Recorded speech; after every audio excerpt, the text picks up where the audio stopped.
Hola, ¿cómo estás? Bienvenido a nuestra lección número 32 en nuestro estudio del libro de Samuel.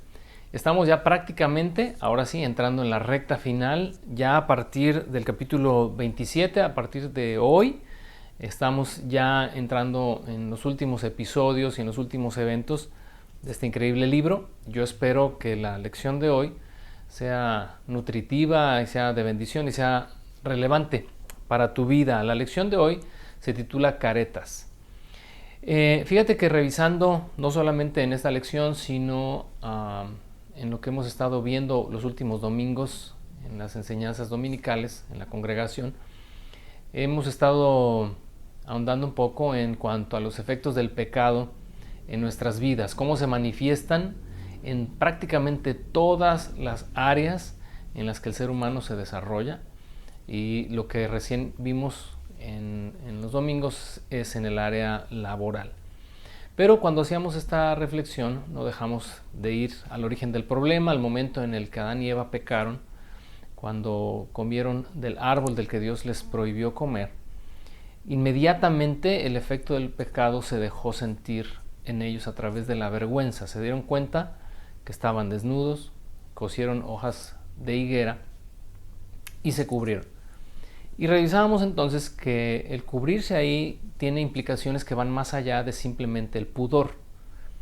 Tiene que ver con esta desconfianza en la otra persona, y a partir de ahí se genera una dinámica muy particular entre los seres humanos. Desconfianza que lleva a mentiras, a engaños, que genera también conflictos, tal cual es la naturaleza del ser humano hasta el día de hoy.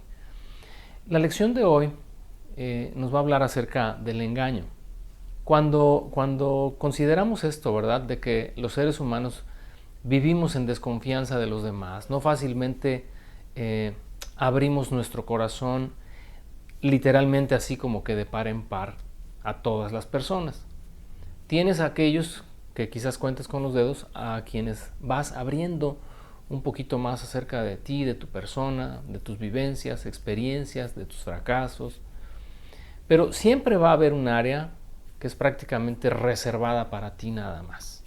Y para quienes somos creyentes es reservada para ti y Dios. A eso lo llamamos o lo denominamos como intimidad. Esa parte muy, muy, muy interior en tu corazón que no vas a abrir o no vas a revelar a casi nadie. Pero el punto en esta lección no es solamente eso, porque digo eso de reservarnos por causa de la desconfianza, reservarnos ante los demás, pues es, digamos, ya algo común, algo natural, algo que no se puede juzgar propiamente como dañino o como ofensivo. Pero hay una línea que a veces puede ser una línea muy delgada entre reservarnos lo que somos a actuar con ya la intención, la alevosía, la ventaja de sacar provecho de algún otro. Eso creo que se cocina en una olla muy aparte. La historia de hoy nos relata un episodio en la vida de David que finalmente llevará ya al cierre de este libro a partir de la lección de hoy, en la que, derivado de una crisis o derivado de los propios temores de David por causa de Saúl, incurre en acciones que definitivamente, por donde le busquemos, no se pueden justificar. Vamos para allá, vamos al capítulo 27. En esta ocasión vamos a hacer una lectura alternada. Vamos a leer el capítulo 27, vamos a leer 2 versículos del capítulo 28 y vamos a leer el capítulo 29. Ya la próxima semana regresaremos a revisar el capítulo 28. Pero creo que el capítulo 27 y 29 no se pueden separar porque hablan de una misma cosa. Es estas acciones de David que ojalá nos enseñen, nos muestren o hagan evidente una posible realidad en nosotros. Porque tenemos que recordar una y otra vez, como dijo Pablo en su epístola a los Romanos, el pecado mora en mí. Por lo tanto, si mora en mí, es capaz de hacer en mí y a través de mí cualquier cosa que yo permita. Nadie está exento de expresar a través de su vida los efectos del pecado. En el libro de Génesis, que ya revisaremos ahorita un poquito más adelante, el Señor, fíjate, desde que habló con Caín, le dijo, el pecado siempre está ahí a la puerta del corazón. Siempre va a estar ahí como un vigilante fiel, a la espera de que cedas ante sus efectos. Dice, pero tú debes controlarlo. Bueno, vamos al capítulo 27. Vamos a revisar estos dos capítulos y la fracción del 28 en 3 secciones. Hay 3 puntos. Y el primero que quiero que veamos es el motivo. Vamos a revisar la historia y ahorita vemos cómo aplica esto a nuestra vida. Versículos 1 al 4, capítulo 27 de 1 Samuel, dice así. Pero David seguía pensando, algún día Saúl me va a atrapar. Lo mejor que puedo hacer es escapar y vivir entre los filisteos. Entonces Saúl dejará de buscarme en el territorio israelita y por fin estaré a salvo. Así que David tomó a sus 600 hombres y fue y se unió a Aquis, hijo de Maoc, rey de Gat. David y sus hombres, junto con sus familias, se establecieron allí con Aquis en Gat. David llevó consigo a sus 2 esposas, Ahinoam de Jezreel y Abigail, la viuda de Nabal de Carmelo.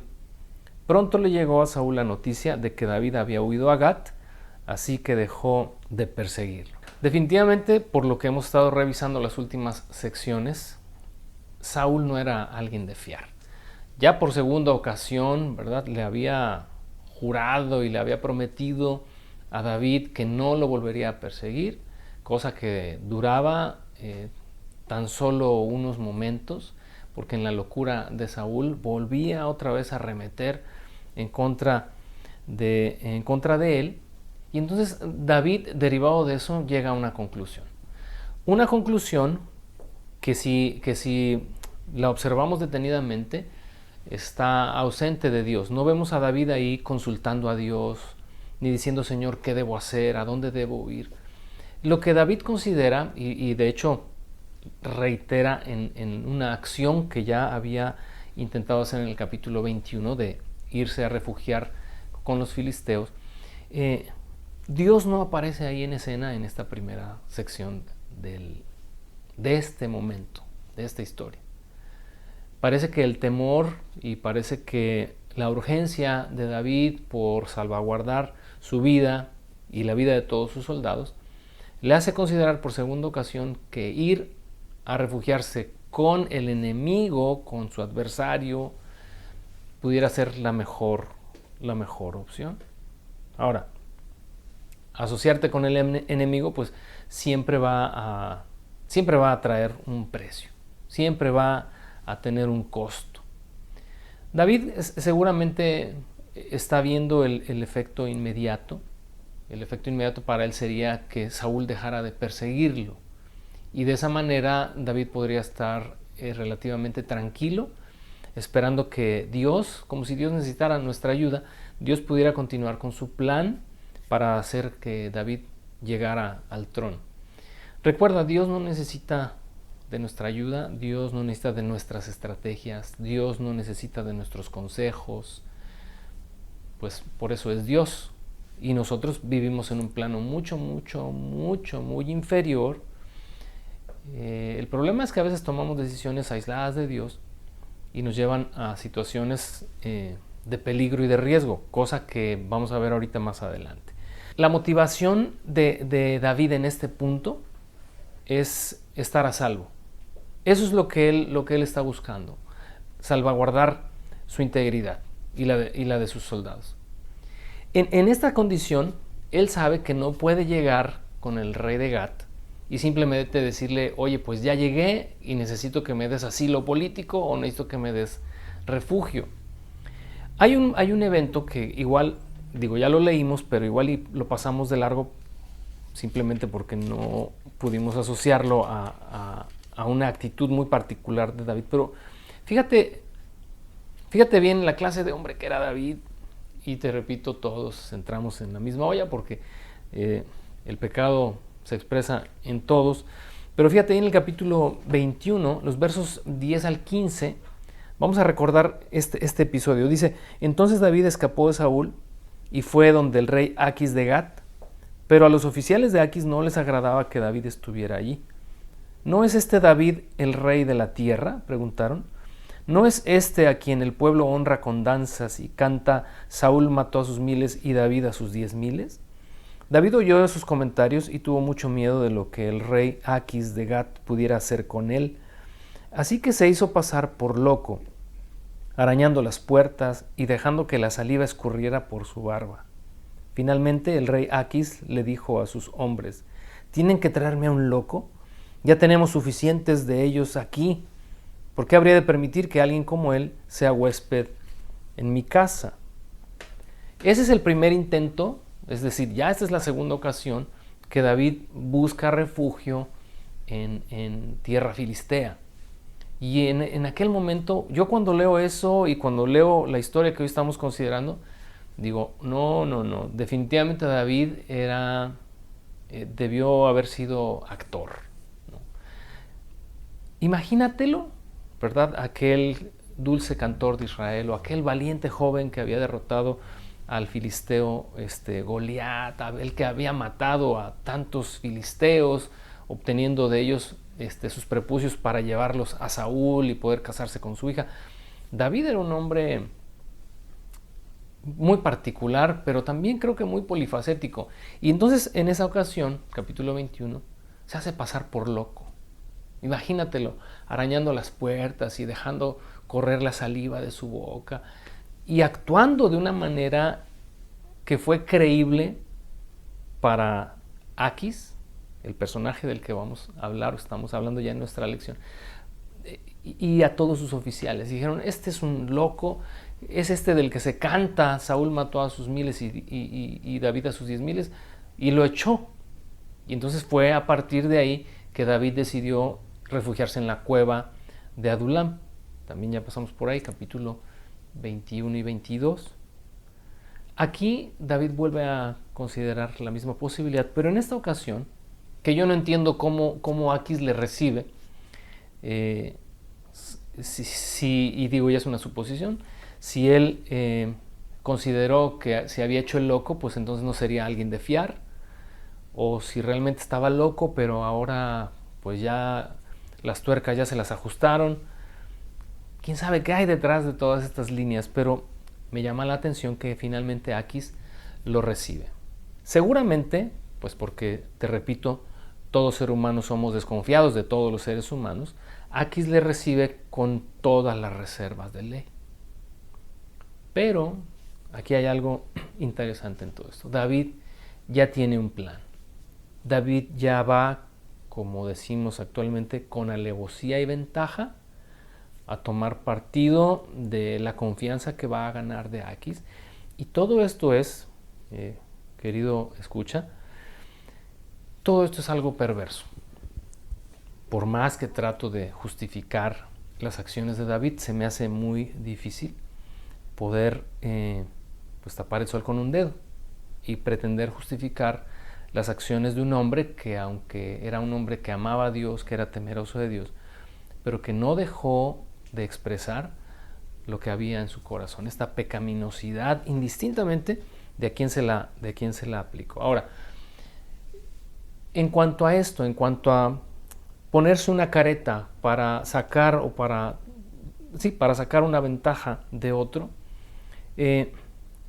fue lo que deriva en nuestra lección de hoy y hacia donde vamos a llevar las aplicaciones prácticas. Porque es muy, pero muy, muy desagradable y muy frustrante que alguien se acerque a ti, se gane tu confianza, pero que lo haga con toda esta intención ya premeditada de sacar un provecho.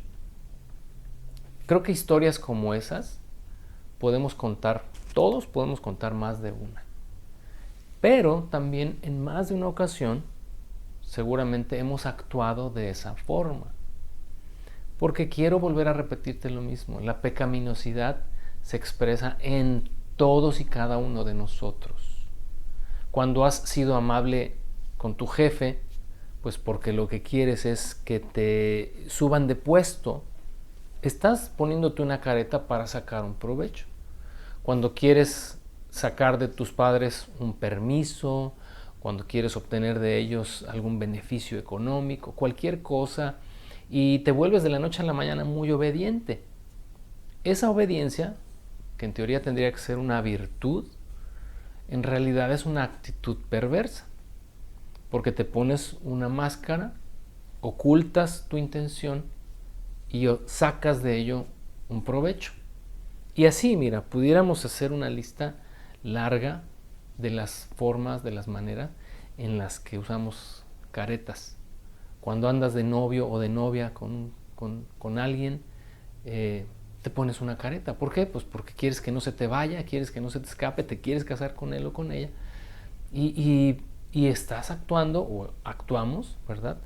De forma inapropiada, incorrecta, porque no nos mostramos tal cual somos. Por eso te decía en un principio, una cosa es reservarnos partes de nuestra vida, porque no estamos obligados, ¿verdad?, a abrirnos con todos, pero es muy diferente y tenemos que trazar muy bien esa línea, que a veces puede ser muy delgada, trazar muy bien esa línea entre estoy siendo reservado de mí o de mi intimidad, pero sabes que aquí ya no, aquí estoy actuando. Tengo que ser honesto y conmigo mismo. Estoy actuando con falsedad. La única manera de combatir la pecaminosidad en nuestra vida, en nuestro corazón, es identificándola. De otra manera, si somos ciegos a ella, la vamos a dejar pasar y se puede convertir en vicios peligrosos. Bueno, este fue el punto 1, el motivo. Acuérdate, el motivo que David tenía era salvaguardar su vida. Entonces, para él el fin justifica los medios. Y recuérdalo, el fin no justifica los medios, no siempre justifica los medios. ¿Cuáles son los medios que David usó para su fin? Pues fueron las mentiras y el engaño. Es el punto número 2 y vamos a leer el resto del capítulo 27. Cierto día, David le dijo a Aquis: si te parece bien, preferimos vivir en una de las ciudades que están en el campo en lugar de vivir aquí en la ciudad real. Entonces Aquis le dio la ciudad de Siclag, que hasta el día de hoy pertenece a los reyes de Judá, y vivieron allí entre los filisteos 1 año y 4 meses. David y sus hombres pasaban su tiempo asaltando a los gesureos, a los jersitas y a los amalecitas, pueblos que desde los tiempos antiguos vivían cerca de Shur, hacia la tierra de Egipto. David no dejaba ni una sola persona con vida en los pueblos que atacaba. Tomaba las ovejas, las cabras, el ganado, los burros, los camellos y la ropa antes de volver a casa para ver al rey Aquis. ¿Dónde atacaste hoy?, le preguntaba Aquis. Y David respondía: atacamos al sur de Judá, a los jeramelitas y a los eneos. Nadie quedaba con vida que pudiera ir a Gat y contar dónde él había estado de verdad. Esto sucedía una y otra vez mientras vivía entre los filisteos. Aquis le creía a David y pensaba: a estas alturas el pueblo de Israel lo debe odiar amargamente. Ahora tendrá que quedarse aquí y servirme para siempre.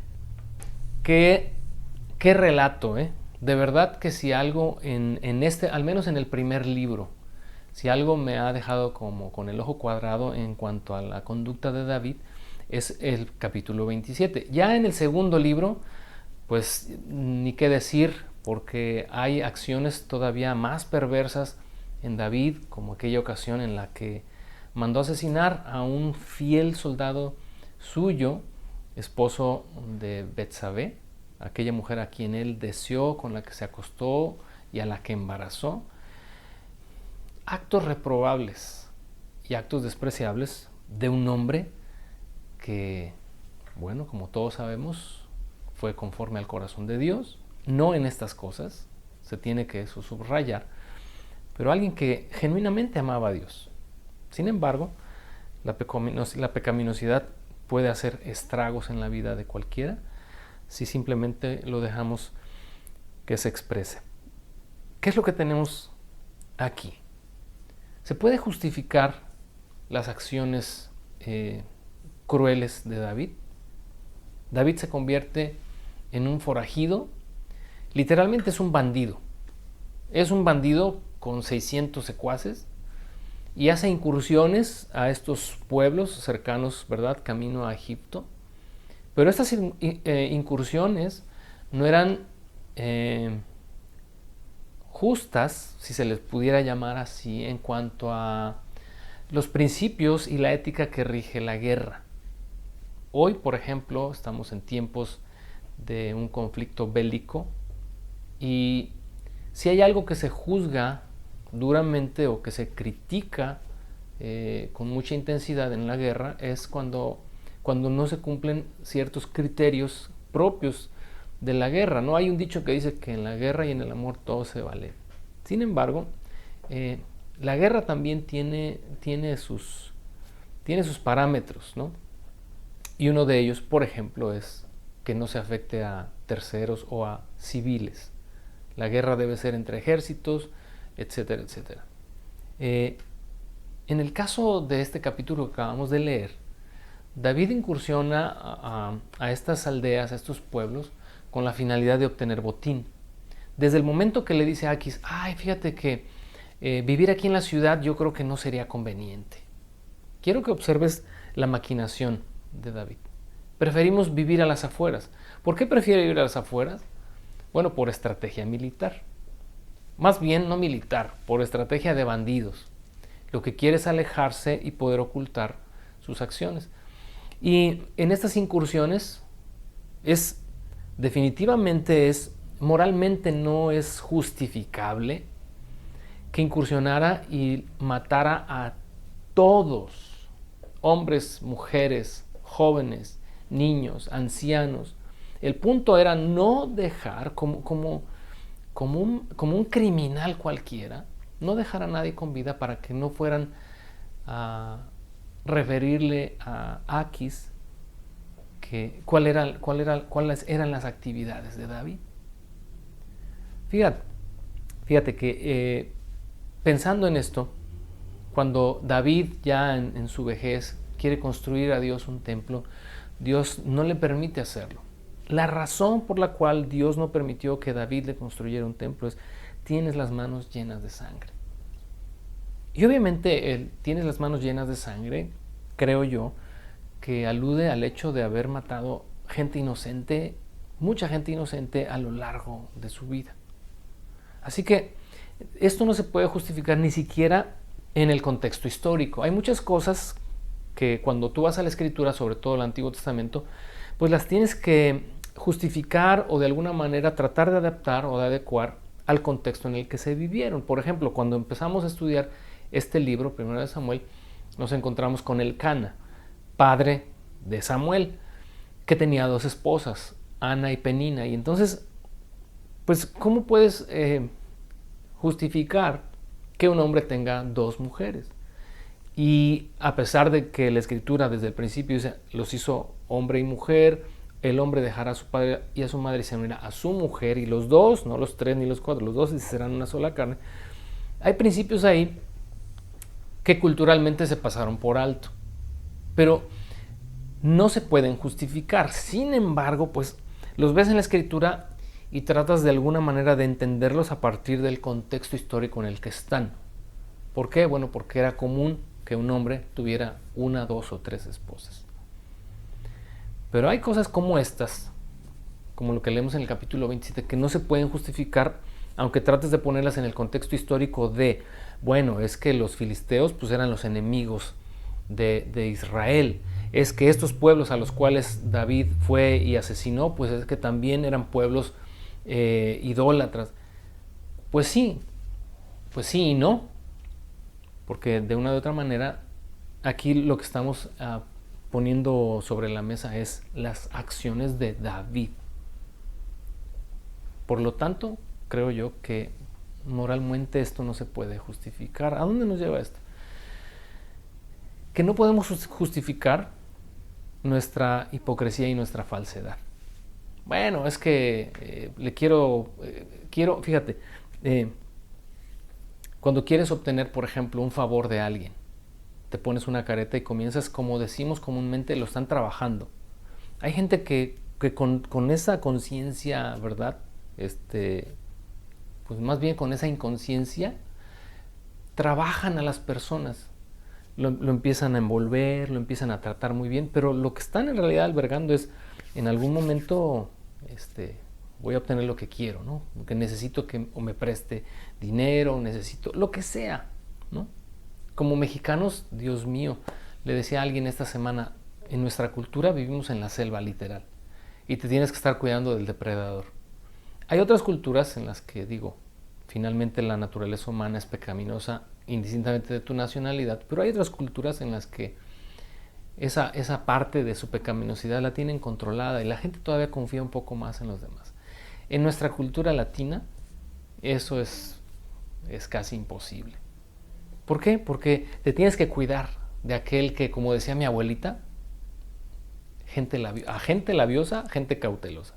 Cuando alguien te está envolviendo y cuando alguien te eleva, ya de entrada tú ya te cuidas porque dices, algo me está ocultando, ¿no? Estas cosas no se pueden justificar, y menos para un creyente, porque yo no concibo a Dios o a Jesús, por ejemplo, cuando estuvo entre nosotros y tomó forma de hombre, actuando de esa manera, con mentiras, con engaños. Por eso te decía, no se puede justificar las acciones de David en este capítulo 27. Ahora, el punto número 3 es el precio o el costo de ser así, de ser falsos y de no ser personas genuinas, ¿no? El capítulo 28, voy a leer solamente los 2 primeros versículos y luego vamos al capítulo 29. Pero todo en las matemáticas de David, pues todo parecía estar bien.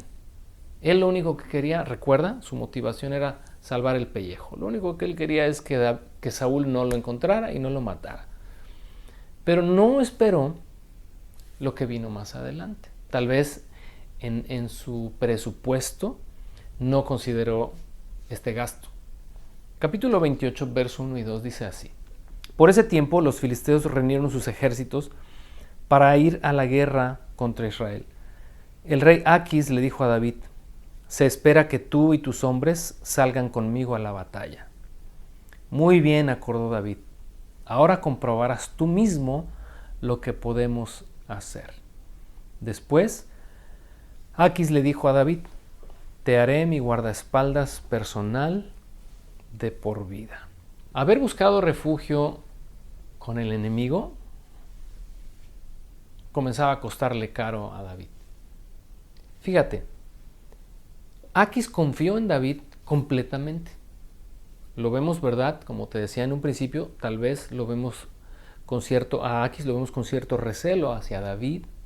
Este hombre se hizo el loco hace un tiempo y ahora viene acá y bueno, está bien que viva con nosotros, pero tal vez, estoy haciendo una suposición, diciéndole a toda su gente, por favor, vigílenlo 24/7 porque no me da mucha confianza este hombre. Sé que Saúl lo persigue, pero no sé si podamos confiar en él. Pero 1 año 4 meses, por eso te digo que esto de trabajar a las personas es perverso. 1 año 4 meses David estuvo trabajando a Aquis, viviendo él en Siclac lejos, haciendo todas sus maniobras por allá, sus matanzas, obteniendo recursos y diciéndole a Aquis que todos estos recursos los obtenía de su propia gente. Lo obtenía de vandalizar al sur de Judá, a sus compatriotas. Y entonces Aquis, por eso llega en el capítulo 27 al final a esta conclusión de ya se hizo abominable a su propia gente y ahora sí puedo confiar en él. No tiene para dónde ir, puedo confiar que estará conmigo siempre, que me va a servir siempre. Cuando entra el capítulo 28, ahora los filisteos, como era costumbre, van a entrar en guerra con los israelitas y entonces es momento de cobrar el favor. Y Aquis le dice, vamos a salir a la batalla y sabes qué es lo que esto implica. Pero lo que me sorprende, y honestamente no puedo contestar, es qué es lo que David, hasta dónde estaba dispuesto David a llegar en su mentira y en su engaño. Porque la respuesta de David a Aquis es, claro que sí, ahora comprobarás tú mismo lo que podemos hacer. Y me quedo pensando, ¿de verdad? ¿De verdad David estaba dispuesto a salir a la guerra contra su propio pueblo? ¿O esto implicaba que en algún momento de la batalla se volvería a favor de los israelitas y traicionaría a Aquis? Bueno, cualquiera de las dos cosas era perverso. Perverso habría sido traicionar la confianza de este rey, que le había abierto la puerta de su casa. Como perverso habría sido también ir y matar a tu propia gente, porque ahora estás del lado contrario. A lo que quiero llevarte es que esas acciones repudiables de David, o lo que pudieron haber sido, porque no llegaron a ser, pero lo que pudieron haber sido acciones repudiables de David, son las consecuencias de vivir la falsedad, la mentira y el engaño. Tarde o temprano, el precio es un precio alto. ¿Qué es lo que libra a David de haber llegado a estas situaciones, de haber consumado estas acciones? Pues la gracia de Dios. Honestamente, yo lo único que quiero aplaudir aquí es la gracia de Dios, porque a David no hay nada que aplaudirle.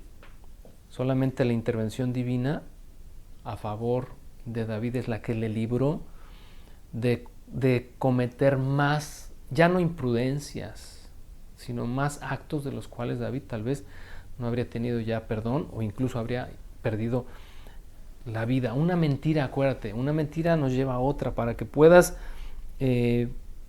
hacer de tu mentira una verdad, tienes que rodearla de muchas más mentiras, y tienes que ser más falso, y tienes que ser más hipócrita. Tengamos mucho cuidado de cómo nos conducimos. Ahora, en el capítulo 29, ya el resto del capítulo 28 lo veremos la lección 33, pero en el capítulo 29 se cierra este paréntesis que se abre en el capítulo 28 y vuelve otra vez a ubicarnos en el tiempo, al momento en el que todos los filisteos, todos los reinos, porque acuérdate que los filisteos tenían 4 reyes, y esos 4 reyes se juntan para ir en contra de Israel. ¿Qué es lo que David tramaba hacer? Pues la escritura no lo dice, pero finalmente, como te decía hace un momentito, el haber llegado a la batalla habría implicado quedar mal con alguno de los dos. Bueno, el capítulo 29 son solamente 11 versículos. Los voy a leer de corrido, y yo creo que mientras vamos leyendo, la misma lectura nos va llevando como a la conclusión de esta reflexión. Todo el ejército filisteo se movilizó en Afec, y los israelitas acamparon junto al manantial de Jezreel. Mientras los gobernantes filisteos dirigían sus tropas en grupos de 100 y de 1000, David y sus hombres marcharon por la retaguardia con el rey Aquis. Pero los comandantes filisteos reclamaron: ¿qué hacen aquí estos hebreos? Y Aquis les dijo: este es David, el siervo de Saúl, rey de Israel. Él ha estado conmigo por años, y no he encontrado en él ninguna falta desde que llegó hasta el día de hoy. Pero los comandantes filisteos se enojaron. Envíalo de vuelta a la ciudad que le diste, le exigieron. No puede ir con nosotros a la batalla. ¿Y si se vuelve contra nosotros durante la batalla y se convierte en nuestro adversario? ¿Qué mejor manera de reconciliarse con su amo que entregándole nuestras cabezas? ¿No es este mismo David por quien las mujeres de Israel cantan en sus danzas: Saúl mató a sus 1000 y David a sus 10,000? Así que Aquis finalmente mandó traer a David y le dijo: juro por el Señor que has sido un aliado confiable. Pienso que debes ir conmigo a la batalla, porque no he encontrado una sola falla en ti desde que llegaste hasta el día de hoy. Pero los demás gobernantes filisteos no quieren ni oír hablar del tema. Por favor, no los inquietes y regresa sin llamar la atención. Verso 8, que es nuestro versículo central de esta lección 32, dice: ¿qué he hecho para merecer esto?, preguntó David. ¿Qué ha encontrado en su siervo para que no pueda ir y pelear contra los enemigos de mi señor el rey? Pero Aquis insistió: en lo que a mí respecta, eres tan perfecto como un ángel de Dios. Pero los comandantes filisteos tienen miedo e insisten en que no los acompañen en la batalla. Ahora levántate temprano en la mañana y vete con tus hombres en cuanto amanezca. Entonces David y sus hombres regresaron a la tierra de los filisteos, mientras que el ejército filisteo avanzó hasta Jezreel. Dios mío, qué miedo. La verdad es que es de temer encontrarse con una persona así. Te vuelvo a repetir, no importa que estemos hablando de Aquis, un rey filisteo, lo que estamos haciendo es poner sobre la mesa el corazón de David y lo que era capaz de hacer. Es increíble ver en esta sección el concepto que ya Aquis se había formado en ese año y medio, se había formado de David, y se expresa de él de dos maneras. Cuando habla con sus otros compañeros reyes también, dice, es que en el tiempo que ha estado conmigo no he encontrado una sola falla en él. En otras palabras, es una persona intachable, es una persona genuina, es una persona de palabra, es una persona honorable. Uf. Y no nada más eso, cuando Aquis habla con él, le dice lo mismo, pero le añade, eres como un ángel de Dios. No hay una sola falla en ti. En otras palabras, eres perfecto. Te admiro. Yo no sé, David, honestamente, cómo puede escuchar todas esas cosas y todavía en el verso 8 sentirse indignado y decir, ¿cómo me hacen esto? ¿Qué he hecho yo? ¿Qué falla has encontrado en mí para que no me dejes ir a pelear contra tus enemigos, es decir, contra los israelitas? De plano tienes que ser un sinvergüenza declarado. Y bueno, yo sé que estamos hablando de David y hay quien se sentirá ofendido porque David era un hombre conforme al corazón de Dios. Pues sí, pero el punto es que la Escritura nunca pasa por alto la naturaleza humana, ni la justifica tampoco. Dios no tiene problema en exhibir a Moisés en sus debilidades, a Elías en sus debilidades, a David en sus debilidades. No se exponen estas características de estos personajes para que se justifiquen o se tomen como ejemplo. Se muestran y se exhiben para realzar la gracia de Dios, porque sin la intervención de Dios en esta escena, David habría llegado demasiado lejos.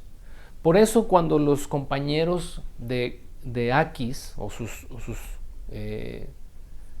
otros reyes le dicen que no vaya, yo honestamente lo que veo ahí, pues obviamente es una desconfianza altamente justificada, pero veo también la intervención de Dios. Sáquenlo de esta jugada, porque si dejo que David continúe en esto, en su falsedad, en su hipocresía, va a terminar muy mal. Muy mal. Es importante que identifiquemos cómo nos conducimos con las demás personas. Yo no quisiera que nos lleváramos de esta lección pues tengo que cuidarme más todavía, tengo que ser más precavido, tengo que ser más desconfiado. Pues no, o sea, sí y no. Creo que lo que tenemos que llevarnos de aquí, o sea, esta lección es para aplicarla a nosotros mismos, a revisar cuando estamos actuando con esta alevosía y ventaja, aún para situaciones que digas, bueno, sí, pero esto no es tan gravoso, ¿no? Simplemente lo que quiero es un favor. Y entonces, pues ahí mándale las galletitas a tal persona o mándale un regalito, pero pues para que cuando yo le pida el favor no me lo niegue. Aún esos pequeños detalles son perversos, porque una cosa nos puede llevar a otra. Si lo podemos hacer así, en lo corto, bueno, la pecaminosidad no va a respetar lineamientos ni fronteras. Buscará más y más y más hasta que nos hagamos unos sinvergüenzas. Que Dios nos guarde y que Dios nos libre de eso. Esta historia, fíjate, no concluye ahí. Digo, para nosotros aquí termina. Dios de una forma sobrenatural libra a David. Luego en el capítulo 30, que lo veremos en la lección 34, en el capítulo 30 veremos a David que también por causa de haber regresado a Ziklag, se encontró con que los amalecitas habían incursionado y se habían llevado de rehenes a todos. Yo creo que David ahí sintió en carne propia lo que sintieron todos aquellos pueblos a los que fue a saquear y asesinar, salvo que por la gracia de Dios también aquí no hubo pérdidas humanas, pero ya lo veremos en el capítulo 30. Pero como te decía, esta historia no termina aquí, porque fíjate, cuando lleguemos al segundo libro de Samuel, segundo libro de Samuel, el capítulo 8, vamos a ver ahí que ya cuando David se posiciona como rey, conquista la ciudad de Gat. Y obviamente al conquistar a la ciudad de Gat, implica obviamente que tuvo también que acabar o que aniquilar o que destruir al rey, a este rey que le había abierto las puertas. Por eso es una historia difícil de procesar. Y creo que lo mejor que haremos es tomar para nosotros esto como muestra y como ejemplo de lo que no debemos hacer. Llévatelo a la reflexión, piénsalo, medítalo, pero sobre todo revisa cómo te diriges, cómo actúas hacia aquellos de los que necesitas tal vez obtener algún beneficio. Que Dios te bendiga. Nos vemos la próxima semana para revisar el capítulo 28. Te animo a que lo leas anticipadamente. Es un capítulo, de entrada te digo, muy difícil en su interpretación. Ya te darás cuenta por qué si lo lees anticipadamente. Nos vemos la próxima semana. Que Dios te bendiga.